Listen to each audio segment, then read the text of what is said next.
Hello जमनाई, welcome to Gurumaa Hindi tarot. और ये रीडिंग है इस वीक की, मतलब 4 अक्टूबर से लेकर 10 अक्टूबर तक की। तो चलिए देखते हैं कि इस वीक में आपकी लव लाइफ में क्या होने वाला है और आप क्या एक्सपेक्ट कर सकते हैं। Messages for excuse me messages for Gemini.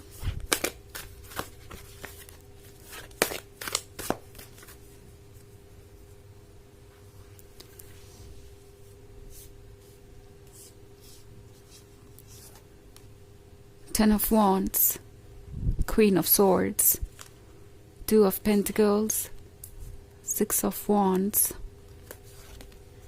and Page of Cups.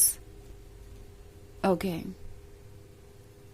So हमारे पास है Queen of Swords. Queen of Swords काफ़ी ज़्यादा अपसेट नज़र आ रही है। उसके अपसेट होने की वजह भी है क्योंकि वो शायद Ten of Wands कैरी करके अब थक चुकी है।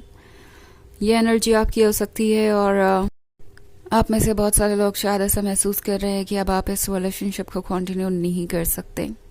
ओके, ये रिलेशनशिप आपके लिए बर्डन बन गया है या लगातार आप रेड फ्लैग्स ही देख रहे हैं इसमें, और ये चीज़ आपको बहुत परेशान कर रही हो सकती है। मे बी ये रिलेशनशिप अपने आप में चैलेंज बन गया है आपके लिए और आप सोच रहे हैं कि एक्चुअली यह है क्या आपके रिलेशनशिप में चैलेंज है या आपका रिलेशनशिप ही चैलेंज है। तो अगर ऐसी सिचुएशन है तो टैरो आपसे कह रहा है कि कंटेम्पलेट कीजिए अच्छे से। टू ऑफ पेंटिकल्स के साथ आप कंफ्यूज हो सकते हैं कि इतने एफर्ट करने के बाद भी, इतना सब कुछ सेक्रीफाइस करने के बाद भी आपको यही रिजल्ट क्यों मिल रहा है। क्या ये पर्सन आपके लव के काबिल भी है या नहीं। ऑल्सो पेज ऑफ कप्स का कार्ड है, तो इस पर्सन को ये लगता है जैसे कि आप दोनों एक दूसरे के लिए परफेक्ट है एंड आप उन्हें एक ब्लेसिंग की तरह मिले हैं। But at the same time ये पर्सन ये नहीं समझ पा रहा कि वो कितना ज़्यादा आपको पुश कर रहे हैं किसी चीज़ के लिए। ओके, ऑफ कोर्स आप सारे एफर्ट्स कर रहे हैं, इस रिलेशनशिप को सेव करने की कोशिश कर रहे हैं, तो इन्हें अंदाज़ा तो है ही कि आपके लिए ये रिलेशनशिप कितना इम्पोर्टेंट है, वो कितना इम्पोर्टेंस रखते हैं। और आई थिंक इसलिए ये पर्सन ये महसूस कर रहा है कि ये कंटिन्यू कर सकते हैं वो। ओके, उन्हें लगता है कि इमोशनली आप उन पे इतने डिपेंडेंट है कि कुछ और सोच नहीं पाएंगे। इनफैक्ट आप अपसेट हो, आप कितने भी सैड महसूस करें, उन्हें पता होता है कि आप कहीं और मूव ऑन नहीं करेंगे, किसी और चीज़ के बारे में नहीं सोचेंगे, इस रिलेशनशिप को बचाने के बारे में सोचेंगे और खुद ही आगे बढ़ के आज नहीं तो कल प्रॉब्लम्स का सॉल्यूशन ढूंढेंगे और चाहेंगे कि आपका रिलेशनशिप अच्छा चले। सो ये एक ऐसा पर्सन है जो आपकी लॉयल्टी और डेडिकेशन को टेक इन फॉर ग्रांटेड ले रहा है। उन्हें पता है कि ये क्वीन ऑफ सॉर्ड्स बहुत ही ज़्यादा लॉयल है और इसलिए ये पर्सन थोड़ा सा सिक्योर है, आश्वस्त है कि आगे कुछ भी बदलने नहीं वाला। इवन इफ अगर वो आपको ऐसे ट्रीट कर रहे हैं तो भी यहाँ पे टैरो आपसे कह रहा है कि अगर वाकई में आप एक ऐसी सिचुएशन में हैं और इस सिचुएशन से बाहर आना चाहते हैं तो सोचिए इस बारे में। ओके, सिक्स ऑफ वॉन्ड्स आपको कह रहा है कि आपके अंदर हिम्मत है कि आप हर ऑब्स्टेकल को क्रॉस कर जाएं। आपके पास हिम्मत है कि आप अपने आप को चूज़ करें और आप हर सिचुएशन में जीत सकते हैं। सो क्वीन ऑफ सॉर्ड्स वाली एनर्जी टेम्प्रोरी है। इस वक्त आप बहुत एंग्री हो सकते हैं, सैड हो सकते हैं और बहुत सारी फीलिंग्स हैं, बट ये फीलिंग्स यहाँ हैं तो ये आपको कुछ मैसेज दे रही है। ओके, अगर आप किसी ऐसी जगह पे हैं जहाँ आपको रिस्पेक्टेड नहीं फील हो रहा है, आपको लग रहा है कि ये पर्सन आपसे सारी उम्मीदें रखता है और इस वजह से आपके मन के अंदर गुस्सा है या दुख है, तो ये सारी फीलिंग्स आपको ये मैसेज दे रही है कि कुछ तो ठीक नहीं है यहाँ पे और आप अब इन चीज़ों को इग्नोर नहीं कर सकते। आपको डिटेल में जाके हर चीज़ को देखना चाहिए, एनालाइज करना चाहिए और उसके बाद ही जाके आप आगे बढ़ेंगे। ओके, ये कार्ड आपसे ये कहना चाहता है। हालांकि ये एक जनरल रीडिंग है तो ये सबसे रेजोनेट नहीं होगी, एनर्जी रिवर्स हो सकती है अगर आप क्रॉस वॉचर हैं। और इसके अलावा अगर आप पिछले वीक की रीडिंग देखना चाहें तो उसका लिंक भी आपको डिस्क्रिप्शन बॉक्स में मिल जाएगा हमेशा की तरह। तो चलिए आगे बढ़ते हैं और देखते हैं और क्या मैसेजेस हैं आपके लिए जेमिनी।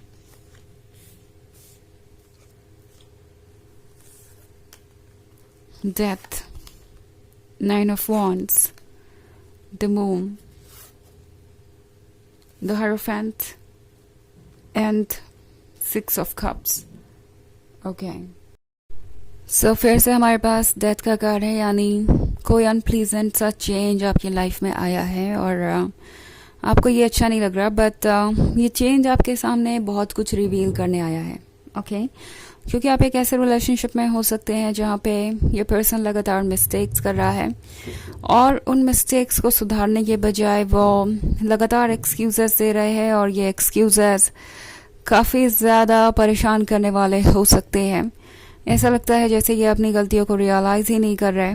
ऐसा लगता है जैसे कि इन्हें कोई परवाह ही नहीं है, और इसलिए ये पर्सन काफ़ी ज़्यादा टॉक्सिक हो चुका है आपके लिए. द मून आपसे कह रहा है कि अदर साइड को देखना ज़रूरी है. ओके, मे बी आप इस रिलेशनशिप का सिर्फ ब्राइट साइड देख रहे हैं, और ये ब्राइट साइड आपको इनकी तरफ अट्रैक्ट कर रहा है, बट विजिबल तो डार्क साइड भी है आपके सामने. यानी ये पर्सन कुछ ना कुछ ऐसा रीज़न आपको ज़रूर दे रहा है जिससे आपको इनका डार्क साइड नज़र आ रहा है. आपको ये पता है कि आपको किस चीज़ से डील करना पड़ेगा. May be same patterns repeat हो रहे हैं, और सबसे बड़ी बात कि हो सकता है ये पर्सन आपसे कई चीज़ें छुपा रहा हो, आपसे झूठ बोल रहा हो, क्योंकि उन्हें बस आपसे कुछ सेक्रीफाइसेस कराने हैं या आपका साथ चाहिए. वो इस रिलेशनशिप को काफ़ी एंजॉय करते हैं. ओके, क्योंकि यहाँ पे 6 of Cups का कार्ड है, तो क्लियरली ये पर्सन पास्ट के बारे में सोच रहा है. आप दोनों ने जो मोमेंट साथ में बिताए उसके बारे में सोच रहा है. इनके लिए ये सब कुछ इम्पोर्टेंट है, और ये इन मोमेंट्स को कभी ख़त्म नहीं होने देना चाहते. इनके कुछ ड्रीम्स हैं, but at the same time dreams पूरा करना चाहते हैं, पर किसके कॉस्ट पे? आपके कॉस्ट पे. यानी आप चीज़ों को चेंज करें, आप एफर्ट्स करें, आप उनसे कोई उम्मीद ना रखें, और यही ये पर्सन सोच रहा है कि ये पॉसिबल है, बिकॉज आप उनसे प्यार करते हैं तो आप उनसे दूर जा नहीं पाएंगे, और ये रिलेशनशिप ज़रूर उनके लिए वर्क करेगा. ऑल्सो द Hierophant का कार्ड है, सो आई थिंक आपका हायर सेल्फ इस वक्त आपको गाइड करने की कोशिश कर रहा है. ओके, ये रिलेशनशिप ब्यूटीफुल है. आप में से बहुत सारे लोग ऑब्वियसली इसे नहीं गंवाना चाहेंगे. जहाँ तक बात आती है रोमांटिक कनेक्शन की, वहाँ पे ये बहुत परफेक्ट लग सकता है, बट अगेन टैरो आपको ये रिमाइंड कराना चाहता है कि ये नोटिस करना ज़रूरी है कि इनके कहने और करने में कितना अंतर है. ओके, वो जो कह रहे हैं क्या वो कर रहे हैं, या फिर बस आपको कमिटमेंट ही दे रहे हैं. आपको सिर्फ शब्द सुनने को मिल रहे हैं और कोई एक्शन नहीं लिया जा रहा, या कुछ भी बदलाव आप नहीं महसूस कर रहे हैं. सो आपका हायर सेल्फ ये सारी चीज़ें आपके सामने इसलिए लेके आ रहा है कि आप केयरफुली सोचें कि क्या ये रिलेशनशिप आपके काबिल है भी या नहीं. इस वक्त अपने विजडम को इग्नोर मत कीजिए. ओके, इमोशंस स्वीट हो सकते हैं, इमोशंस काफ़ी ओवरवेलमिंग और इंटेंस हो सकते हैं, बट इन इमोशंस को आपको इस वक्त साइड में रख कर अपने दिमाग और अपनी सोल की आवाज़ सुननी होगी, ताकि आप एक सही डिसीजन ले पाए. ओके, तो चलिए आगे बढ़ते हैं और देखते हैं क्या मैसेजेस है आपके लिए.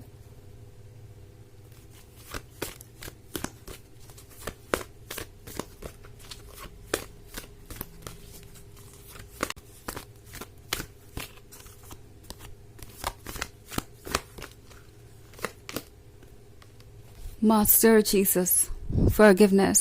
You are on the path of light, love and forgiveness. Father, healing is possible at this time. तो ये कार्ड आपसे कह रहा है कि आप इस वक्त हीलिंग के रास्ते पे हैं, तो आपके लिए ज़रूरी है अपने मन की आवाज़ सुनना. बाकी दुनिया वेट कर सकती है. ओके, इस वक्त आप इतने फ्रेजाइल है कि आपको अटेंशन की ज़रूरत है, और आपका हर सेल्फ आपको वो अटेंशन देगा भी, वो हिम्मत देगा भी जिसकी आपको ज़रूरत है. बट इसे एक्सेप्ट करना आपका जॉब है. इसे एक्सेप्ट करने के लिए अपने आप को नेगेटिविटी से दूर रखिए, एंड क्या सही है क्या नहीं इस पर ज़्यादा फोकस करने की ज़रूरत नहीं है. ओके, सो अपनी हीलिंग पे ध्यान दीजिए और अपने इमोशंस को सुनिए. कभी कभी ठहर के अपने ऊपर वर्क करना बहुत इम्पॉर्टेंट हो जाता है. ओके, हालांकि ये हमेशा पॉसिबल नहीं होता, बट इस समय आपको किसी और की परवाह करने की ज़रूरत नहीं है कि आप 2 दिन अपने लिए ले लेंगे या कुछ वक्त अपने लिए ले लेंगे तो दूसरों की लाइफ पे क्या असर आएगा, इसके बारे में मत सोचिए. तो ये है रीडिंग इस वीक की।